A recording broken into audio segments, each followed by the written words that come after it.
We're going to go over today what builds confidence.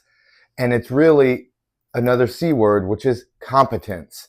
Competence builds confidence by repeating actions that get you to a higher level. Once you learn, let's take it simple, because I think everyone watching this knows how to walk. Once you learn how to walk, you are confident walking because you have competence, you've trained it so many times. But there's a difference of actually walking with energy, walking with the expectation, the belief that you are capable of great things. Shoulders back, chest out, a smile. That's the physiology, right? To change your physiology, to change your whole state. Like to smile and to get that smile in your hands, your fingertips, your toes. What do I mean by that? Because anger, right, kind of the opposite of a smile in a way. Like a frown, sad, like, oh, frustrated, angry. You start to like either ball up your hands weakly or strongly, like, oh. Much different than when we smile in our hands, right? Smiling hands. When we have this confidence, because we have the competence that we've repeated an action that's getting us to a higher level. It's not just repeating an action. It's repeating an action intentionally. What do I consider intention? Intention is getting to a higher direction, to God's direction, to a direction of purpose and meaning in your life so that you are at a higher level, because we create goals not to get stuff, but to grow. Let me say that again. We create goals not to get, but to grow as a person, to become a better person, not just to have nicer things, but to be a better person so we can do more things with our lives, and then we'll have more things. But it's important to change our being, our behavior, our belief systems. And we change our belief systems by doing things consistently with competence to create confidence. And that's where it's all at. Once we change the way we do things and our belief, our behavior, our being behind doing things, then everything changes. It's like when we change what we say, we change what we see. When we change who we're around, we change who we become.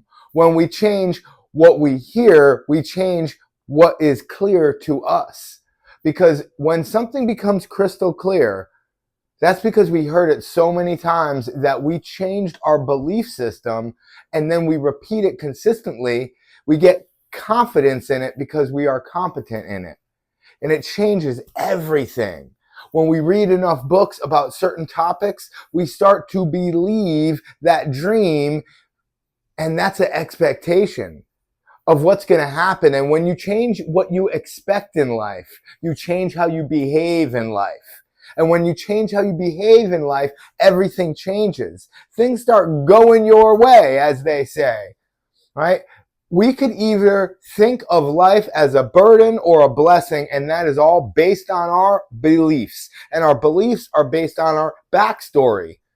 Our backstory is really created by the sounds that we hear, like the books that we hear, or for many people, the TV that we watch, or the screens that we scroll on, social media, our social life, right? These are all consist of the sounds that we hear. Sounds of nature. Some of us are not getting any more sounds of nature anymore, and that creates frustration, anxiety, depression, because we're not expressing ourselves. We have anxiety because we're looking forward to a future that we do not really want anymore. And TV seems easy in the beginning, but it becomes so hard. Drinking alcohol seems so easy in the beginning when we're indoctrinated into high school and college, drinking as a literal rite of passage. Then it becomes hard. People become alcoholics. Some people have suicide. Some people have homicide. What I was going to say is PDA, right? Public displays of aggression. We literally accept public displays of aggression more than public displays of affection. What in the world happened? We don't like seeing people kiss, but we don't mind seeing people crush each other, fight each other. Like fighting on TV is more acceptable than like love making on TV. Now, I don't necessarily think that either needs to be so publicly broadcasted, yet if we're to choose to see one, if my child was to see one, love making on TV or life taking on TV, I'd much rather see him see love making on TV than a life getting taken or abused or beaten up or hurt in any way, shape, or form. I hope this moves you because it moved me to create this content for you. We create our identity with different things. The stories, the sounds that we hear, right? Like I just went over, the situations that we're in, based upon the sounds that we hear. Like we are convinced, we expect to have a good time at the bar, at the casino, watching TV for hours and hours. We're convinced, we're sold the lie because we're told it so many times that we bought it. So sounds, situations, they create our identity, but what truly creates our identity is the stories we tell ourselves about the sounds we hear and the situations that we're in. And then what is the number one thing that controls our identity is our self-talk. We're telling ourselves things. And you can tell yourself different things like, I am greatness. I am beautiful. I'm a blessing to the beautiful earth. God made me to be great and to do great things.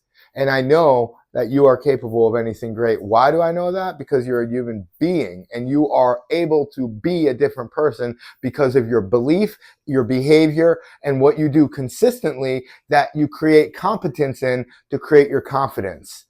You may be confident that you could play a video game or guzzle a beer or drink someone under the table or watch TV for hours and hours, and you're confident that that's going to create some type of comfort for you. The thing is that short-term comfort, or let me put it this way, when we go under some short-term discomfort, we get long-term comfort.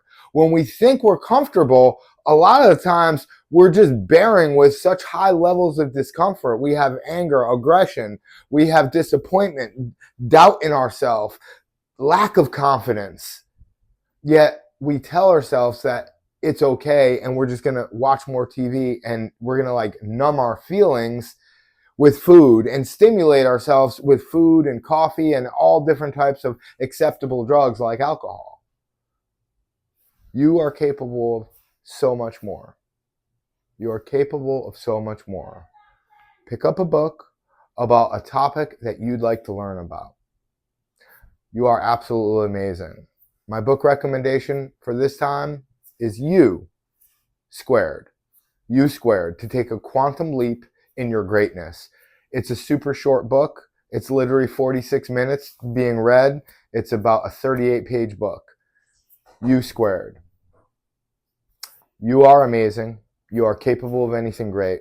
I love you. Know that you're loved. Know that you are amazing. Know that you're capable of anything great. Till the next time, subscribe and share this video if it really moved you, because maybe someone else needs to hear it. Subscribe for more amazing content like this. Blessed love.